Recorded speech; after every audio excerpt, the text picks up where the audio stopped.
절반을 이렇게 지나고 있습니다. 1년의 하프타임이에요. 사람은 어떤 시간을 살아가느냐, 세월을 아끼는 게 지혜고 또 자기 나를 계수할 줄 아는 게 지혜고 그렇습니다. 어떤 사람에게는 그 시간이 골든타임, 초기에 대응할 수 있는 황금과 같은 시간이고, 어떤 사람에게는 하프타임이고, 어떤 사람에겐 파이널 타임이고, 또 어떤 사람에겐 덤으로 살아가는 인저리 타임이 되기도 합니다. 예수님께서 이 땅에 오실 때 100년 전에 오셔도 안 되고 100년 뒤에 오셔도 안 되었다는 거예요. 갈라디아 4장 4절에 보면 예수님께서는 때가 참에 이 땅에 오셨다는 거예요. 때가 참에 오셨다. 모든 사회적인 때가 환경이 무르익어서 때가 참에 예수님이 오셨는데, 오늘 성경 말씀은 예수님의 하프타임입니다. 예수님께서 이 땅에 오셔서 골든타임을 30년을 지나시면서 한 개도 기적을 안 행하시고 30년 동안 학교도 안 가시고 가만히 집에 계신 거예요. 그게 예수님의 골든타임이에요. 그리고 오늘 본문의 말씀에 와서는 예수님께서 세례를 받으시고 30년 만에 처음으로 이제 공생의 사역을 스타트하시는 게 오늘 본문의 말씀입니다. 예수님께서 30년 동안을 어떻게 한 개도 기적을 안 행하시고 가만히 계셨을까요? 우리 같으면 조바심이 나서, 우리 같으면 굉장히 시간에 쫓겨서 그렇게 살아갈 터인데, 예수님께서 30년 동안 아무것도 안 하신 것이 중요합니다. 우리가 어떨 때는 내 인생이 무기력한 것 같고 아무것도 성취한 것이 없고 집사가 되었는데도 집을 못 사고 대학을 졸업했는데도 취업이 안 되고 연애를 실컷 했는데도 결혼은 상관이 없고, 그럴 때 얼마나 우리가 답답하겠어요. 예수님께서는 30년 동안을 한 개도 기적을 안 행하시고 가만히 계신 이것이 골든타임이라니까요. 우리가 빙산의 일각이라고 하는 것은, 이런 빙산이 이렇게 물 위에 보일 때는 10분의 1만 보인다는 거예요. 10분의 1만 물 위로 보이고 10분 지구는 물속에 깔아앉는 게 빙산의 일각이라고 하는 것입니다. 우리가 살아갈 때 많은 세월을 준비를 하고 그런 과정에 들어갑니다. 예수님께서는 30년 동안을 학교도 안 가시고 한 번도 기적을 안 하시고 소리 없이 가만히 계셨다는 거예요. 기다렸다는 거예요. 때가 참에 30살이 되었을 때 오늘 말씀해 보면 세례를 받으시고 하늘문이 열리고 성령의 기름 부음을 받으시고 내 사랑하는 아들이라는 소리를 듣고 이제 인생 후반전 하프타임을 시작합니다. 초기에 대응할 수 있는 황금과 같은 시간이 골든타임을 어떻게 잘 살리느냐. 어떤 목사님이 찬송을 부르다 죽었대요. 쉼표를 못 찾아가지고 숨을 못 쉬어서 죽었다는 거예요. 인생은 하프타임 쉼표를 찍어야 됩니다. 지금 1년의 절반이 지나가는 거예요. 코로나 가운데 어영부영 하다 보니까 1년의 절반이 훌쩍 지나가 버립니다. 예수님께서 30살이 지나고 오늘 세례를 받고 그리고 물에서 올라오실 때 몇 가지 일들이 벌어집니다. 그것이 예수님의 하프타임, 예수님의 후반전을 준비하는데 결정적인 역할을 하는 게, 첫째는 예수님께서 세례를 받으셨다는 거예요. 세례를 받는 건 뭘까요? 저는 두 가지 뜻이 있다고 봐요. 한 가지는 회개하고 재씻음 받는 거예요. 제가 서울의 어떤 큰 교회 집회를 가서 깨달은 게 있습니다. 그 교회가 세계 최대의 교회라고 하는데 그 교회는 이렇게 메시지가 끝나고 통성기도를 20분 동안 하는데 기도 제목은 딱 두 가지더라고요. 회개와 충만이더라고요. 속에 있는 더러운 거, 악한 거 이런 건 다 토설하고 좋은 것으로, 신령한 것으로, 성령으로 충만함을 받는 회개와 충만이 신앙생활에 날마다 돼야 된다. 크리스찬들은 주기적으로 정기적으로 찬송을 부르다 목이 메고 말씀을 듣다가 남들은 다 웃는데 눈물이 나고 주기적인 정기적인 가슴으로부터 설레임이, 울림이, 떨림이 있어야 된다는 거예요. 여러분, 예수님께서는 성령으로 잉태되신 예수님은, 원죄가 없으신 예수님은 죄 씻음 받는 세례를 받을 필요가 없어요. 그런 예수님이 세례를 받았다는 것은 형식도 중요하다는 거예요. 율법을 폐하러 오신 분이 아니고 율법을 완성하러 오셨다는 거예요. 첫째는 세례를 받았다는 것은 회개하라는 것이에요. 저희 교회에서는 한 달 전쯤 그 판교에 우리들 교회 김양재 목사님이 오셔서 이렇게 3일 동안 부흥회를 했습니다. 김양재 목사님이라고 들어보셨어요?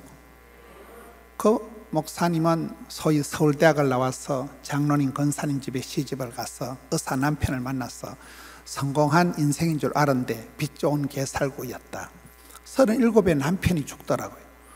그리고 50대까지를 아무것도 안 하고 집에서 그저 큐티만 하고 말씀 묵상만 하고 지났다가 그분이 얘기하기를 내 팔자가 왜 이렇게 되었는가, 내 인생이 성경을 통해서 해석이 되어지니까 복잡한 내 인생이 실타래처럼 얽힌 내 인생이 해결이 되어지더라, 이런 얘기를 하더라고요. 그런 말이 있습니다. 회개하면 회복되고 항복하면 행복해지고 해석이 되면 해결이 되어진다는 말이 있습니다. 신앙생활은 주님 앞에 계속해서 날마다 때마다 회개하는 거예요. 회개하라, 천국이 가까웠느니라. 우리가 아무리 하루 종일 깨끗하게 돌아다녀도 저녁에 집에 가서 손을 씻으면 때국물이 졸졸 흘러요. 사는 게 죄고 입을 열면 꿈속에서라도 우리가 죄를 밥 먹듯이 짓는 게 일상이에요. 그렇기 때문에 우리가 교회에 나오면 날마다 때마다 자복하고 토설하고 회개하는 거예요. 그게 세례를 받는 거예요. 회개하라, 때 빼고 광내고 회개하고 우리 속에 있는 더러운 거 악한 것을 다 토설해내고 성령 충만, 진리 충만, 은혜 충만, 좋은 것은 채우는 거예요. 마음은 비우는 게 아니고 채우는 거거든요. 여기서 세례를 받는다는 것은 회개하고 충만함을 받는다는 뜻이, 죄 씻음 받는다는 게 첫째 뜻이고, 두 번째 뜻은 예수님께서는 성령으로 잉태되신 예수님은 죄가 없는데도 왜 회개했을까요? 왜 세례를 받았을까요? 형식이 중요하다는 거예요. 패션 테라피라고. 여러분, 사람이 이 껍데기가 패션에 따라서 그 사람의 어떤 품격이 패션에 들어가는 거잖아요. 안 그래요? 폼이 중요한, 폼이. 사람이 이렇게 의식이, 멘탈이 붕괴가 되면 패션이 이상해지는 거예요. 여름에 겨울옷 입고 다니고 보따리 하나 안고 다니고 머리에 꽃 하나 꽂고 다니면 광녀라고 하는 거예요. 예수님께서 왜 세례를 받으셨나? 우리가 경건의 능력을 얘기하기 전에 경건의 모양이 굉장히 중요합니다. 여러분, 성경에 보면 느헤미야다, 에스더다, 이런 사람들은 기도할 때 어떻게 합니까? 금식을 선포하고 주님 앞에 무릎을 꿇고 머리를 다리 사이에 쳐박고 두 손을 들고 눈물을 질질 흘리면서 부르짖어 기도할 때 그때 응답의 역사가 일어나는 거예요. 기도는 자격이 아니고 자세다. 폼이 중요해요. 폼이 중요해요. 저는 제가 부산에 있으면서도 여러분 교회에 찬양을 이렇게 많이 보고, 여러분 교회에 또 제가 도은옥 목사님은 옛날부터 가까이 지내고 늘 존경하고 내가 좋아했던 분이기 때문에 여러분 교회를 영상으로 이렇게 많이 봤습니다. 영상으로 이렇게 많이 보면 참 이렇게 한성교회는 좀 남다르다. 또 우리 유지혜 전사님을 제가 저희 교회에 강사로 모시면서 이 교회는 독한 것들이 많구나, 아주 별나고 독하고 아주 강한 그런 리더들이 많은 교회고, 도은옥 목사님도 보통 목사님이 아니잖아요. 그래서 여러분의 이 화면 영상 모든 걸 참 제가 좋아하고 헌무하고, 참 여러분 교회는 멋진 교회다. 대한민국의 교계를 리더하는 그런 교회거든요. 형식이라도 영상 하나, 꼭지를 하나 편집을 하더라도 이게 남달라야 됩니다. 예수님께서 세례를 받으셨다는 것은 형식도 율법도 완성을 했다는 거예요. 여러분, 유태인들이 강한 이유는, 유태인들이 세계 다 모아도 1,500만 명 밖에 안 되는 것들이 세계 최우수 민족이 되는 이유가 4가지가 있다 그래요. 첫째는 1000년의 세월 동안 나라 잃고 고생을 많이 했던 백성들이요. 두 번째는 사방팔방에 적들이 에워싸여 있기 때문에 밀리면 지중해 바다에 빠져 죽어야 되기 때문에 질 수 없는 배수진을 치고 사방의 적들을 대적해야 되기 때문에 질 수 없는 전쟁은 사방에 적이 있다는 것이고, 세 번째는 유태인들이 절기를 잘 지켰다는 거예요. 유월절, 초막절, 장막절. 유태인들이 안식일을 지킨 게 아니고 안식일이 유태인들을 지켜냈다 이러거든요. 절기라는 게 뭡니까? 설날이 되고 추석이 되면 가족이 모이고 떡국을 먹고 세배를 하고 덕담을 하듯이, 여러분 이렇게 금요 기도회 때 모일 때 그때 썸씽이가 해프닝이 일어나는 거예요. 사도행전에 초대교회 성령이 역사하기 전에 4단계가 있더라고요. 성령이 임하시기 전에 중요한 게 오로지 기도에 힘써야 되는 거예요. 기도에 힘쓰기 전보다 중요한 것이 더불어 마음을 같이 하는 거예요. 마음을 같이 하는 것보다 먼저 해야 될 일이 모이기를 힘써야 되는 거예요. 모여서 마음을 같이 해서 오로지 기도에 힘쓸 때 성령이 임하시는 거잖아요. 절기 때, 명절 때, 행사 때 행사가 행복이 되고, 여러분 그런 절기를 그까짓 그 유월절이다 안식일이다 무슨 형식 같지만은 그때 모임이가 만남이가 가족이 다 모이고 빵모자 같은 거 기파라는 걸 쓰고 호빗이라는 냄비뚜껑 같은 그 유대인의 빵을 뜯어먹고, 그때 들어라 이스라엘아 하나님은 하나이시니 쉐마, 탈무드, 미드라시, 천재, 자녀 교육이 되어진다는 것이죠. 그렇습니다. 우리는 신앙생활할 때 오늘은 형식을, 권위를 무시하는 세대가 됐지만은 형식조차도 중요해요. 똥폼이라도 잘 잡아야 되는 거예요. 기도는 자격이 아니라 자세라니까요. 그래서 여기에 예수님 세례를 받으셨다는 것은 예수님께서는 재시선 받는 회개의 복음을 강조하실 뿐만 아니라 형식도 율법도 중요하다는 것을 가르친 것입니다. 그 다음에가 하늘이 열리고 성령이 임하시고 내 사랑하는 아들이라는 소리가 들립니다. 여러분, 예수님께서 공생의 사역을 시작하는 인생 사역 골든타임을 30년을 마치고 이제 3년 동안 사역을 본격적으로 시작을 하시는데, 하늘에 계신 아버지께서 얼마나 애가 쓰였겠어요. 사랑하는 아들아, 내가 너에게 무엇을 도와줄까? 온라인 구자를 불러라. 5천만 원 붙여줄 테니까 쓰다가 짜치거든 연락해라. 아니면 천사를 시다바리로 보디가드로 한 500명 달라줄까? 여러분, 저는 성경을 보면서 하나님 아버지께서 아들 예수님에게 돈이 되는 건 한 개도 안 해주시고 그냥 하늘문이 열리고 성령으로 기름 부어주시고 네 사랑하는 아들아 말로 때우고 치아버리는 거예요. 왜 그럴까요? 이게 중요하다니까요.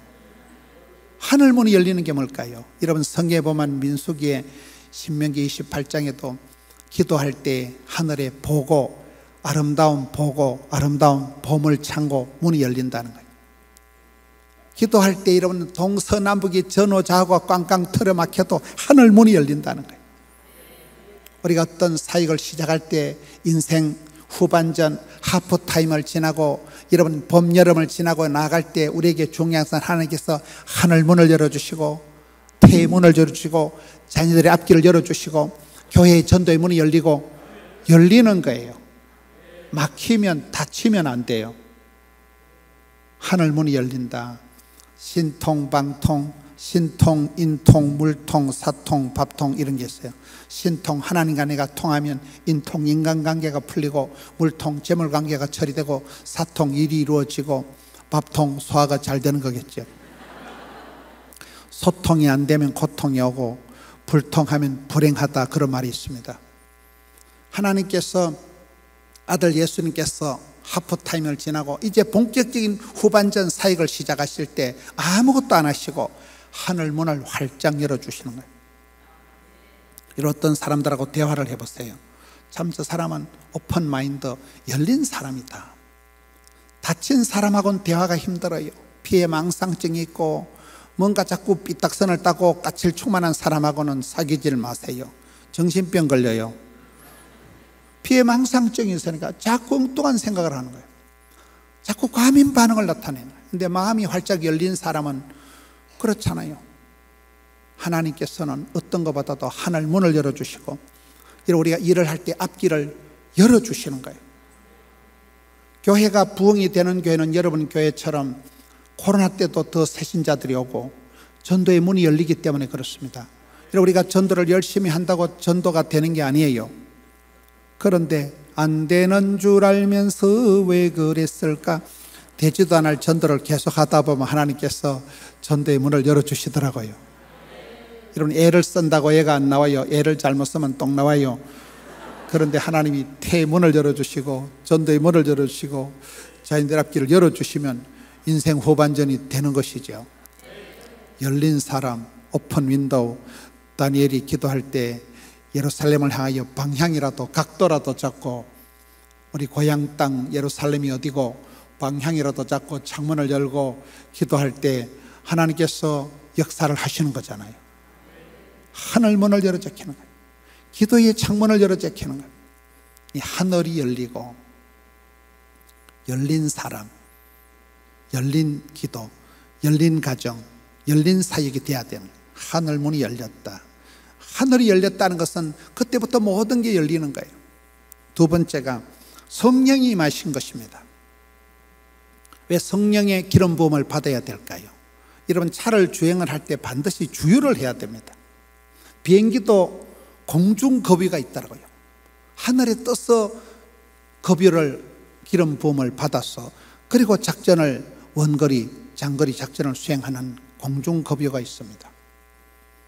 우리가 이 시대를 살아가다 보면 코로나 블루가 오고 기진이가 맥진이가 탈진해가지고 힘이 다 사라지고 죽을 지경이 되고 많은 사람들이 지치고 상한 번아웃이 된 상태가 많습니다. 그럴 때 성령님은 하늘문이 열리고 우리에게 기름 부어주신다는 거예요. 성령이 임하신다는 거예요. 여러분, 사도행전을 보세요. 사도행전은 우리가 성령행전이라고 하잖아요. 사도행전 1장 8절에 오직 성령이 너희에게 임하시면 권세한 능력을 받고, 그때 경계선 장애를 극복한다는, 예루살렘과 온 유대와 사마리아와, 여러분, 이스라엘 백성들은 예루살렘밖에 모르는 것들이에요. 유대인들은 유대 땅밖에 모릅니다. 다른 것들은 이방인 잡것 취급을 합니다. 사마리아는 아주 재수없는 동네를 칩니다. 근데 성령이 임하시면 경계선 한계를 뛰어넘는 경계선 장애를 점프한다는 거예요. 여러분, 그리고 우리가 주의 일을 할 때 사도행전을 보면 주의 일을 하고 복음을 전할 때 그때 권세와 능력이 임하는 거예요. 엉뚱할 때 권세와 능력이 임하는 게 아니에요. 사도행전 1장 8절에 그 말씀이 나오고 2장에 가면 오순절에 성령이 역사하니까, 여러분, 무식한 베드로가 갈릴리 수산고등학교를 나왔어요. 저는 성경의 베드로는 아주 인간 사오정이라고 봅니다. 예수님 가르치는 거하고 거의 반대로 해내는 거예요. 겟세마네 동산에 기도하라면 자빠져 자고 일어나 가자면 칼 뽑아 설치고, 거의 예수님 가르치는 거 반대로 어긋장을 놓는 인생 돈키호테요, 천방지축이요, 그런 스타일이 베드로입니다. 그런 베드로가 오순절에 성령이 임하니까 무식한 베드로가 설교 한판 할 때 3,000명이 뒤집어지는 거예요. 여러분, 그때 예루살렘 시민이 몽땅 한 2만 명 정도였다 그래요. 2만 명 정도인 예루살렘에 하룻밤새 3,000명이 회개하고 세례받고 예수를 믿었으니까 예루살렘 성시화가 된 거잖아요. 3장에 가서 보면 제9시 기도 시간에, 여러분, 성령 충만 받아만 오토매틱으로 지팔 지연들고 네팔 내언드는 게 아니에요. 시간 따박따박 정해놓고 규모 있는 사람이 됩니다. 저희 교회 어떤 권사님이 어떤 며느리감을 원하느냐 물으니까 규모 있는 며느리를 원한다. 규모 있다, 지혜롭다, 빤듯하다, 현숙하다, 그 말이겠죠.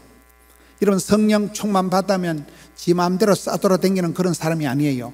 1시간도 기도 못하던 베드로가 제9시 기도 시간 따박따박 정해놓고 예루살렘에서 여러분 성전에 기도하러 가다가 안전뱅이를 이렇게 하잖아요.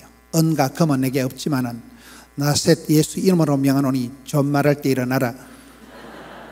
은과 금은 없지만은 예수 이름 건세로 안전뱅이를 일으키고, 그것 때문에 베드로가 복받은 게 아니에요. 시급을 하고 얼마나 핍박을 당하고 베드로와 요한이 체포됩니다.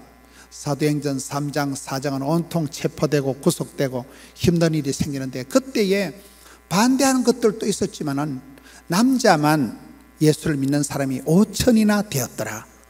그 기록이 베드로의 그 안전뱅이를 일으킨 그 사건 이후에 나타나는 기록입니다. 성령님이 초대교회에 불같이 역사하시니까 여러분 계속해서 많은 역사들이 일어나는 거예요. 저는 성경을 보면 성령이 기름 부어주시고 은혜의 물결이 퍼져나면 새벽이슬 같은 청년들이 나타나는 거예요. 새벽이슬은 뭘까요? 일교차가 심한 팔레스틴 땅에서 밤을 지나고 나면 아침에 이슬방울이 땡글땡글 맺힌 것처럼 여러분 성경에 전혀 그런 어지중간했던 베드로가 나타나고 서대반 집사가 나타나고 고넬료가 나타납니다. 사도행전 10장 쭉 가면 고넬료는 많이 구제하더니 항상 기도하더니 이방인이요, 군대 중에서도 무슨 고급 장교도 안다고 바풀떼기 2-3개 정도의 백부장이었던 고넬료가 평소에 그의 영성이 마일리지가 쌓여가지고 항상 기도하더니 많이 구제하더니 그 기도가 주께 상달이 되고 그 찬송이 하늘에 사무치고 그 구제가 마일리지가 쌓여서 주님께서 기억하신 바 되니까 고넬료 때부터 유대인에 있던 복음이 물고가 터지듯이 5대양 6대조로 확 퍼져나가는 게 사도행전 10장입니다. 여러분, 우리가 성경을 보면 하나님께서는 항상 그렇더라고요. 힘으로, 능으로, 깡으로, 돈으로 안 되는 세상에 주의 영으로 된다는 거예요. 성경의 한 시대에 쓰임받은 사람들은 성령의 감동을 입은 사람들이에요. 창세기 41장 38절에 보면 바로왕이 얘기하기를 내가 요셉과 같이 하나님의 성령의 감동을 받은 사람을 본 적이 없다. 요셉이가 그렇게 스텝이 꼬이고 엉망진창인 인생을 살아갔지만은 요셉이 괴물이 안 되고 예수님을 가장 닮은 구약 성경에 예수님을 60가지나 닮은 사람이 된 것은 성령님이 그를 감동했기 때문에 그가 용모가 아담하고 준수하고 매사에 그가 탁월한 리더십을 분별력을 갖추고 있는 성령의 9가지 열매가 나오는 그런 지도력을 갖추게 된 사람이 된 것입니다. 다윗이 누굽니까? 사무엘이 기름 뿔병을 가져다가 기름 부어준 그날 이후로 다윗이 성령의 충만함을 받아서 성성장구하는 삶을 살아가게 됩니다. 여러분, 한국 사람들이 제일 좋아하는 성경이 항상 기뻐해라, 쉬지 말고 기도해라, 범사에 감사해라. 그 말씀 바로 뒤에 나는 말씀이 뭘까요? 19절에 성령을 소멸치 말고. 저는 그 말씀이 거기에 붙어 있는가를 62년 만에 처음 알았어요. 그렇습니다. 하나님이 성신을 거두어 가시면 지까짓게 생쇼를 해도 기뻐, 바빠, 예뻐가 안 된다는 거예요. 그래서 성경에 많은 경우에 성령을 근심되게 하지 마라, 성령을 해방하지 마라, 성령을 소멸치 말라. 누가복음 11장 13절에 구하는 자에게 좋은 것을 성령을 주시지 않겠느냐. 여러분, 성령을 소멸하고 성령을 해방하고 그 사람이 주의를 할 수가 없다는 거예요. 그래서 예수님께서 하프타임을 지나고 본격적인 사역을 시작하는 이 마당에 하늘문을 열어주시고 성령으로 기름 부어주시는 거예요. 여러분이 한성교회가 여러분들의 사역의 인생 후반전을 시작하는 6월을 지나고 7월을 앞둔 이 시점에 여러분의 사역의 가정의 심령의 성령의 기름 부으심 있기를 축원합니다. 성령을 근심되게 성령을 해방하고는 지까짓게 하나님을 믿을 수가 없다는 거예요. 힘으로 능으로 안 되는 세상입니다. 주의 영으로 되는 세상이에요. 그래서 오직 성령의 충만함을 받으라. 여러분 에베소서 보세요. 15절에 5장 15절에 보면 너희가 자세히 주의하여 지혜로운 자가 되고 어리석은 자가 되지 말라. 술 취하지 말라. 이는 방탕한 것이니 오직 성령의 충만함을 받으라. 그 말씀 뒤에 좋은 말씀이 다 나와요. 시와 참미와 신령한 노래로 화답하고 피차 복종하고 범사에 감사하고 자녀들이 순종하고 부부간에 사랑하고 존경하고 술술술 나옵니다. 이걸 반대로 성령의 충만함이 없어지면, 악령이 역사하면 시와 참미와 신령한 노래가 안 나와요. 원망, 불평, 짜증이 터져 나오는 거예요. 피차 복종 안 해요. 피차 지랄해요. 범사에 감사가 안 돼요. 매사에 왕짜증을 냅니다. 자녀들이 순종 안 돼요. 자녀들이 빗나가요. 부부간에 사랑과 존경이 안 돼요. 사랑과 전쟁이 벌어집니다. 우리가 세월을 살아보면 힘으로, 능으로, 깡으로 안 되는 게 인생이에요. 주의 영으로 되는 세상이기 때문에, 그래서 성경은 계속해서 성령이 교회들에게 하시는 말씀을 귀 있는 자는 들을지어다. 여러분, 우리가 이렇게 금요 기도를 하고 말기 찬송, 말씀과 기도와 찬양과 이런 사역 속에서 성령이 우리 가운데 역사하시면, 성령이 에스겔 골짜기에 말라 빠진 뼈다귀 해골 바가지 위에 생기야 불어라, 성령의 바람이 불어오면, 은혜의 물결이 밀려오면 새벽이슬 같은 하나님의 사람들이 등장하는 거예요. 저는 저희 교단의 청소년들 다음 세대 교육을 책임진 제가 전국 지도위원장을 맡아서 보니까 희망이 절망이더라고요. 청소년들이 주일학교가, 교회학교가 초토화가 되고 코로나 때 얼마나 어려운지 몰라요. 그런데 성경 역사를 보고 제가 한 가지 소망을 가진 게 있습니다.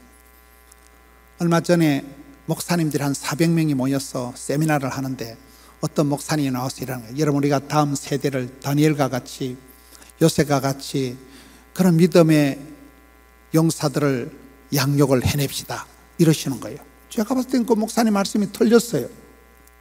여러분, 다니엘을 아시나요? 다니엘이 여러분 명랑한 그런 정규 커리큘럼의 교육 과정을 받은 적이 없어요. 다니엘이 누굽니까?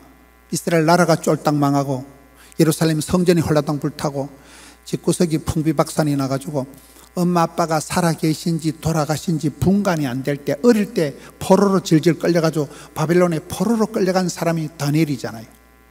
그런 최악의 상황에서, 엉망진창인 상황에서 다니엘이 정규적인 교육을 받은 적이 없어요.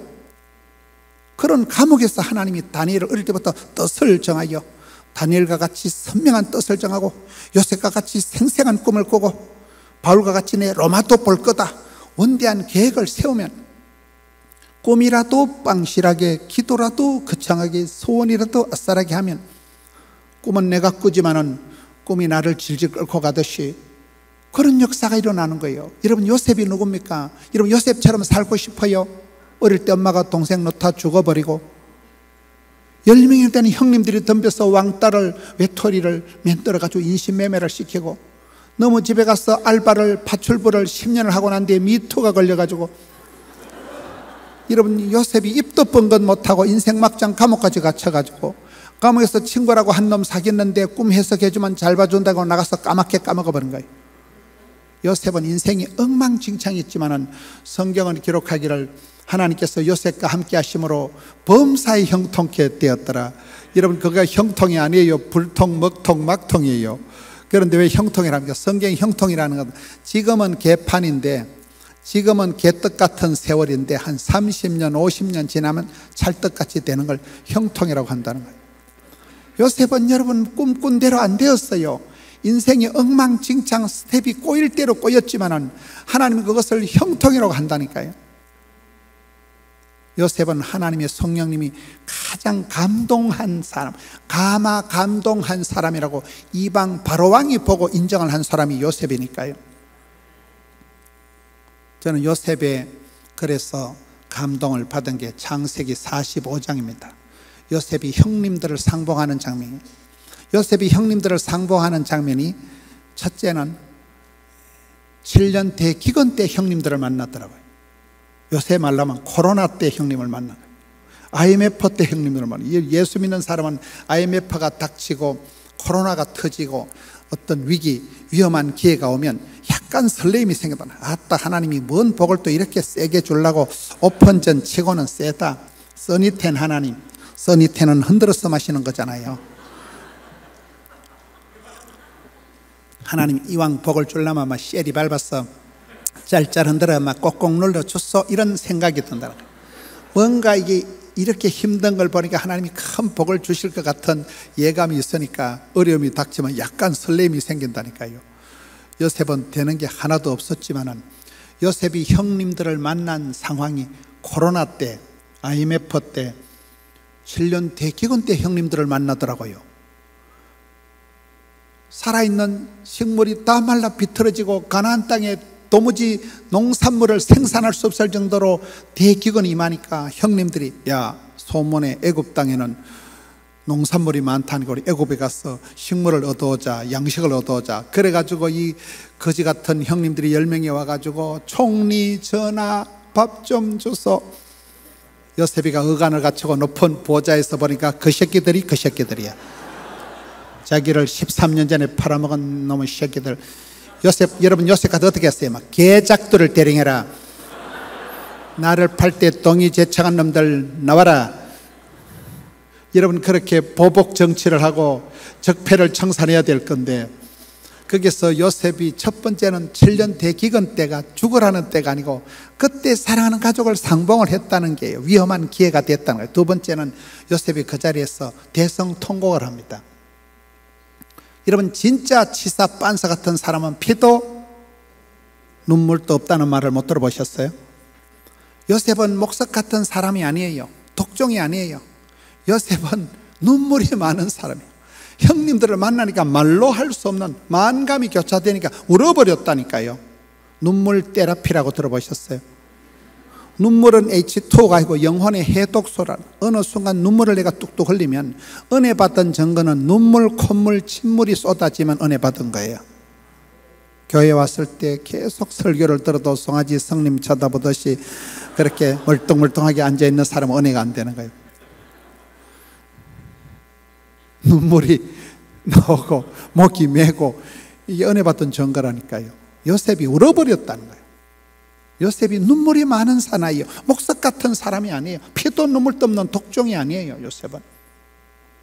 세 번째 요셉의 고백이 나는 요셉이라. 저는 그 말이 그렇게 은혜가 되더라고요. 요셉이 자기를 소개할 때 형님들이 팔아먹은 가가 아니라는 거예요. 내가 보디바 아내라는 여자 하나 잘못 만나서 팔자가 꼬인 그 사람이 아니라는 거예요. 나는 요셉이라. I am 요셉. My way.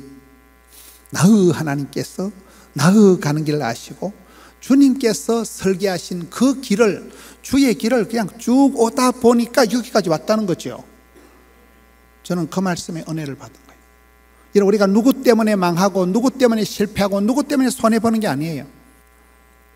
요셉처럼 스텝이 꼬일 대로 꼬이고 엉망진창인 삶을 살아도 나의 하나님은 살아계셔서 나의 가는 길을 아시고 일마다 때마다 나를 인도하시기 때문에 우리는 나의 가는 이 길 끝에서 나는 주님을 보리라 영광에 내 주님. 그때 보자 이 썩을 놈들아. 한성교회 와서는 찬송 부르기가 힘들어요. 워낙 찬양 잘하는 사람들이 많아가지고요. 제가 원래 찬송을 못하지만 여기 오니까 완전히 말문이 막히네.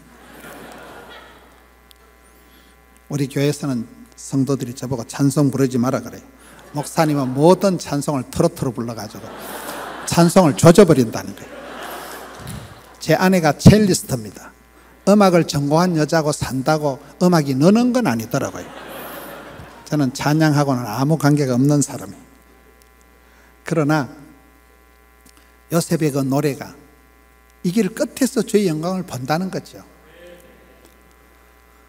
여러분, 예수님의 골든타임을 지나서 예수님의 하프타임을 맞이해서 예수님께서 30년 동안을 가만히 계시다가 이제 본격적인 사역을 시작하실 때 3년 동안에 온 세상을 다 구원하신 일을 피니시 하시는데, 그때 하나님 아버지께서 아들 예수님께 무엇을 해주셨냐는, 예수님의 하프타임. 여러분, 6월을 지나고 이제 22년도도 2022년도도 하반기를 앞두고 있는데, 이 하프타임에 우리 삶을 한번 뒤돌아보자. 내가 좀 똑바로 가고 있느냐? 내가 어디쯤 가고 있느냐?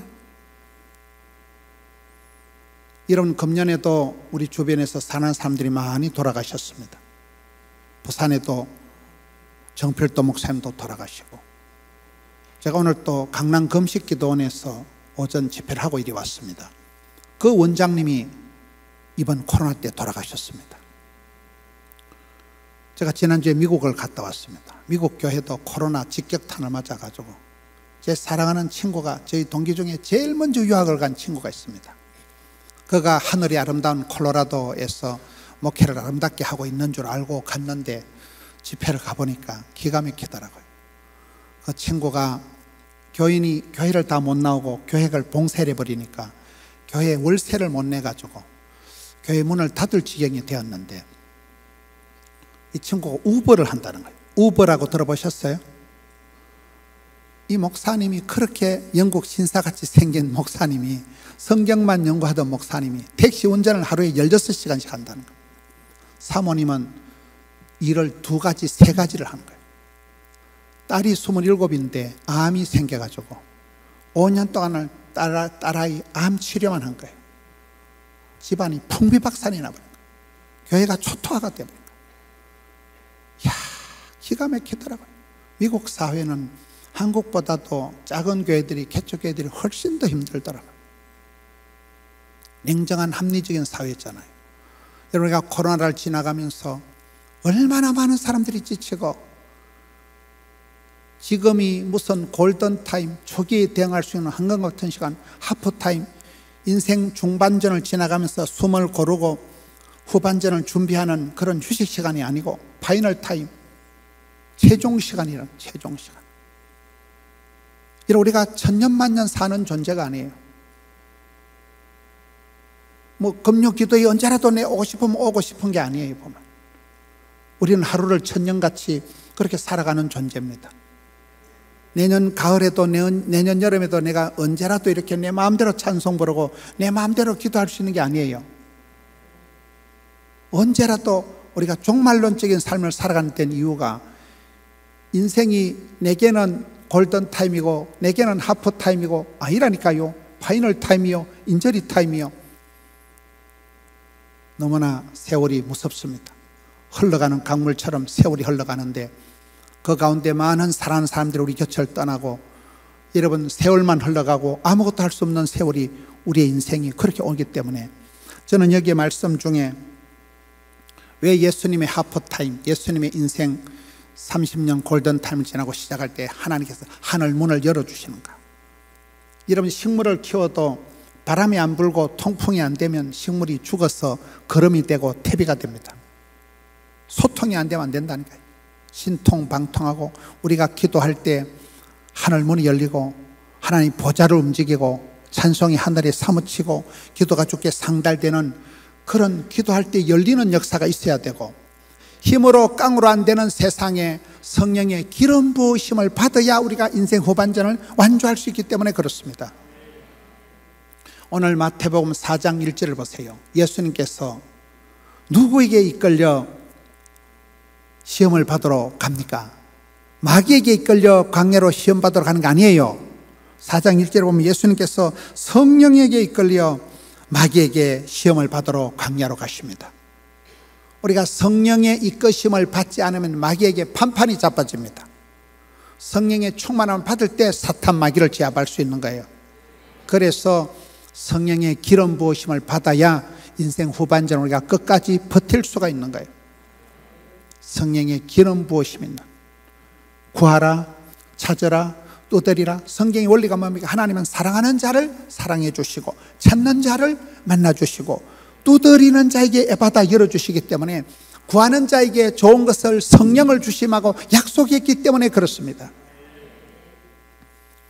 저는 얼마 전에 목사님들이 모임을 하는데 한국 최고의 목회자들이 모여서 2-3시간을 온통 부정적인 얘기만 하는 거예요. 종말의 말세 고통의 때가 왔다. 지금은 여러분 전도도 마음대로 못합니다. 너무나 어려운 시대가, 예배가 얼마나 우리가 코로나 때 어려움을 많이 당했습니까? 어저께 뉴스에 우리가 살고 있는 부산 북부경찰서에 어린아이 3명을 차를 태워가지고 전도했다고 경찰서 잡혀갔어요. 우리 동네입니다. 우리 동네. 여러분 뉴스를 안 보시고 말씀과 기도에만 전념하시는데, 지금은 전도도 마음대로 못하고 말세의 고통의 때가 와버렸다니까요. 학교에서도 이제 기독교 미션에서도 마음대로 성경도 못 가르칩니다. 고약한 시대가, 종말의 때가 와버렸다니까요. 목사님들이 너무나 우울한 얘기를 많이 하는 거예요. 그러다가 한 분 목사님이 아니다, 요엘서를 봐라, 말세에 하나님께서 남종들에게 이종들에게 물 쏟듯이 성령을 주신다는 거예요. 제약이 당한 곳에 은혜가 넘친다는 거예요.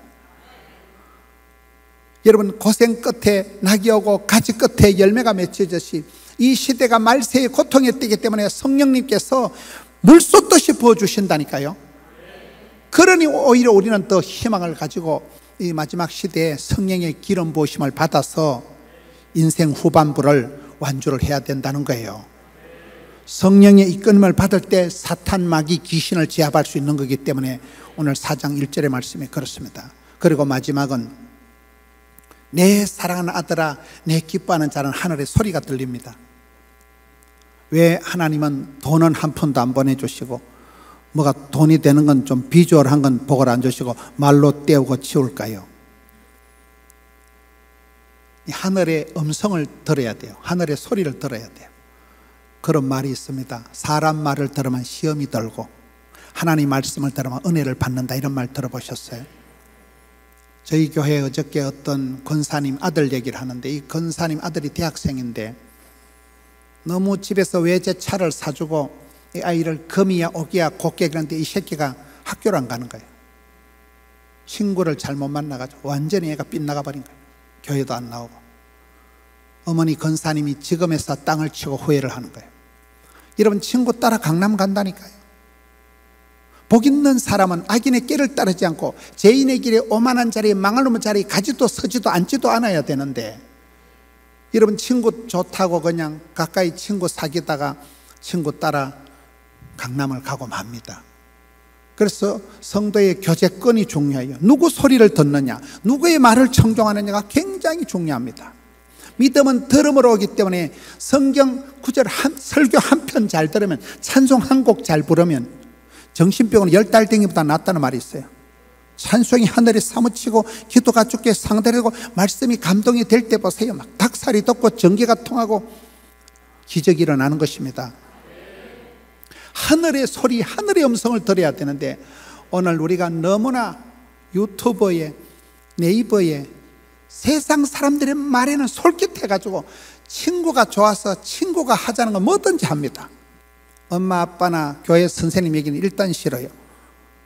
주의 말씀은 진리가 아니고 진린다, 이 문제라니까 이게요. 여러분, 예수님께서 후반전을 시작하실 때, 하프타임을 지날 때 아버지 하나님께서 돈도 안 주시고 내 사랑하는 아들아, 너는 내 기뻐하는 자다, 하늘로부터 소리만 들려주셨다는 거예요. 왜 그럴까요? 사람은 밥을 먹고 사는 존재가 아니에요. 사랑받고 은총받고 귀염둥이 예쁜둥이 우리 자기 한국 도자기 행남자기, 사랑받고 부름받고 쓰임받고, 이게 중요하다니까요. 얼마나 사랑받고 인정받고 칭찬받고 그런 사람이 되느냐. 열받으면 안 돼. 열받으면. 그렇잖아요. 여러분, 성경에 보면 엘리야가 이세벨은 여자한테 문자 하나 받고 공황장애가 일어나가지고 로뎀남부터 자살을 하려고 할 만큼 확 죽어버리잖아. 내가 막 사는 것보다 죽는 게 낫다. 극심한 영적 침체에 빠진, 공황장애 우울증에 빠진 엘리야가 로뎀남 밑에 자살을 하려고 하잖아요. 그때 하나님께서 어떻게 엘리야를 고쳐주십니까? 크고 강한 바람 가운데, 불 가운데, 지진 가운데서 나타나지 않아요. 우리 하나님은 위대하시고 전능하신 하나님이시지만 엘리야에게 나타날 때는 산들바람과 같이 세미한 소리로 나타나시는 거예요. 왜요? 세게 나타났다 경계할까 싶어가지고. 엘리야야, 세미한 소리로 나타날 때 그 엘리야의 모든 공황장애, 우울증, 영적인 침체가 한 방에 힐링이 되고 엘리야가 구약 성경의 최고의 대포 선지자가 되잖아요. 이 시대도 그런 시대입니다. 이 시대도 우리가 인생 하프타임이고 나발이고 여러분 벌써 6월 달인데 무슨 지치고 상해가지고 코로나 2, 3년에 완전히 기진맥진 탈진이 돼가지고 무기력증에 빠져있는 그런 게 많습니다. 목회자들도 그렇습니다. 목회자들도 또 의욕이 상실이 되고 교회가 생각만큼 회복이 안 되고, 여러분 교회는 별난 교회라니까요. 금요 기도회를 하고 뭘 해도 회복이 안 돼. 회복이에요. 지금 서울의 대형 교회들 분당에 어저께 얘기 들어보니까 20% 회복됐다고 하고, 서울의 어제 최고 오래된 교회 얘기 들어보니까 담임 목사님 45% 겨우 회복됐다는데, 여러분 교회는 아까 우리 말씀 들어보니 75% 이래 회복됐다는데, 여러분 교회는 좀 특별한 교회고, 많은 성도들이 목회자들이 지쳐가지고 완전히 지금 의욕을 상실하고 영적으로 침체에 빠져가지고 열등감, 수치감, 패배감, 쪼다감, 등신감, 죄책감, 안 되겠지, 힘들겠지, 사람 불러야 되겠지, 니도 그래 제가 하지, 어렵겠지, 이게 지금 문제라니까요. 완전히 주눅이 들어있어요. 그럴 때 하나님께서는 무슨 보약을 주시는 게 아니에요. 사랑하는 내 아들아, 사랑하는 내 딸아, 두려워 말라, 놀라지 말라, 떨지도 말라, 쫄지도 말라, 반드시 내가 너와 함께하리라. 너는 내 사랑하는 딸이다. 여러분, 내 기뻐하는 자다. 내가 너로 인하여 기쁨을 이기지 못하는, 이 말씀을 주고 마는, 그 말씀을 듣는 순간 돈을 억만금을 주는 것보다도 용기 백배에서 예수님께서 남은 사역을 그냥 피니시하는, 다 이루었다, 이 사역이 흘러가는 것입니다. 저는 이 2022년도 하프타임을 지나면서 여러분의 삶에도 그런 일이 있기를 바라요. 중간 평가를 해야 됩니다. 언제까지 내가 그렇게 천년만년 살아가는 인생이 아니에요. 다음에 보자는 놈 안 무섭고 다음에 잘해준다는 놈 뻥이야, 이런 말이 있어요. 저는 파이브 현이라고, 현실에 최선을 다하라, 현재에 감사하라, 현장의 달인이 되라, 현역의 은퇴는 없다, 현저한 클래스를 이루면 현찰이 많아진다는 말이 있어요. 예수 믿는 사람은 지금이 은혜의 때요, 지금이 구원의, 오늘 은혜 받고 오늘 여러분들이 회복되고 내일은 내일 또 일용할 양식을 주십니다. 날마다 때마다 일마다 하루를 천년같이 살아가면 그 사람은 하루가 모여서 시간이 되고 세월이 되고 역사가 만들어지는 것입니다. 골든 타임이 따로 있고 하프 타임이 따로 있고 파이널 타임이, 인저리 타임이 따로 있는 게 아니에요. 어느 날 여러분, 내가 그때 집사님 그날 본 게 마지막이구나, 그런 게 인생입니다. 코로나 때 사랑하는 사람이 얼마나 우리 곁을 많이 떠나간지 아세요? 그게 마지막이라니까요. 그때 식사한 게 마지막이에요. 그래서 미루지 말고 연기하지 말고 지금을, 오늘을 가슴 설레이는 시간으로 살아가고, 오늘이 하프타임이고 인생 후반전, 나머지 하프타임을 주님 내가 감당케 하여 주옵소서. 이 길 끝까지 완주하게 해 주옵소서.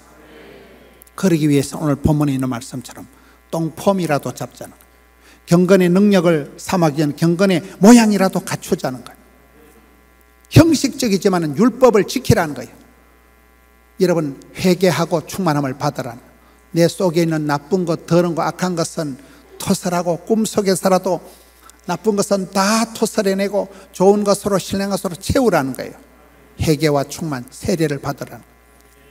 형식적인 율법적인 것까지라도 형식을 패션 테라피라는 거예요. 내가 좋은 옷을 입으면 잠자리처럼 아주 가뿐한 옷이 있어요.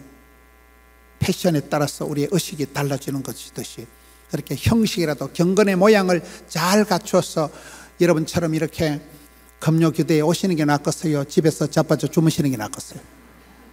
집에서 침대에 파자만 입고 기도한다고 안 되는 건 아니에요. 그러나 시간을 정해서 뚝 잘라서 불편하게 교회 나오셔서 불편하게 앉아서, 여러분 그렇잖아요. 오금이 저리면서 그렇게 무릎을 꿇고 두 손을 들고 눈물을 흘리면서 부러지죠 기도하는 그 그릇이, 자세가, 애티튜드가, 형식이 중요하다니까요. 그럴 때 하나님께서 하늘 문을 열어주시고 앞길을 열어주시고 전도의 문을 열어주시고, 제가 시간을 알람을 맞춰놓고 시간을 잘 맞춰서 마치자 이래가지고 딱 2분 전에 알람을 맞춰놨거든. 우리는 설교는 잘 못해도 시간을 맞춘다는 사실, 때를 맞춰야 됩니다.